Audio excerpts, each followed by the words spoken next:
Si Police General Nicolas Torre III ay opisyal nang na-relieve sa kanyang tungkulin bilang hepe ng Philippine National Police. Ang kautusan ay nagmula kay Executive Secretary Lucas Bersamin at pirmado sa ngalan ni Pangulong Ferdinand Marcos Jr. Sa memorandum na may petsang ika-25 ng Agosto taong 2025, nakasaad ang malinaw na direktiba, "You are hereby relieved as Chief, PNP effective immediately." Ibig sabihin, epektibo agad ang kanyang pagkakatanggal simula ika-26 ng Agosto taong 2025, at wala nang itinakdang transition period o pagpapaliban. Sa ngayon, wala pang ibinibigay na opisyal na paliwanag ang Malacanang hinggil sa biglaang desisyon.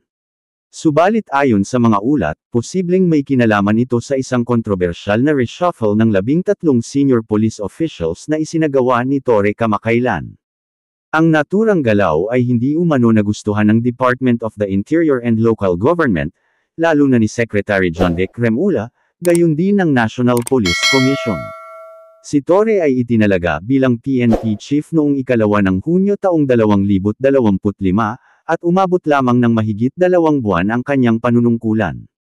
Sa kabila ng maikling panahon, naging tampok sa kanyang liderato ang ilang mga inisyatibo para sa internal na pagbabago sa hanay ng pulisya.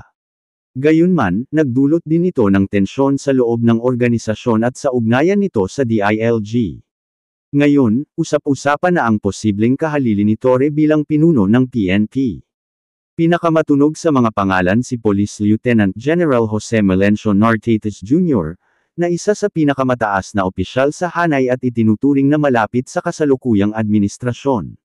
Sa kabila ng pag-alis ni Torre, nananatiling mahalaga para sa publiko na makita ang malinaw na direksyon ng liderato ng PNP.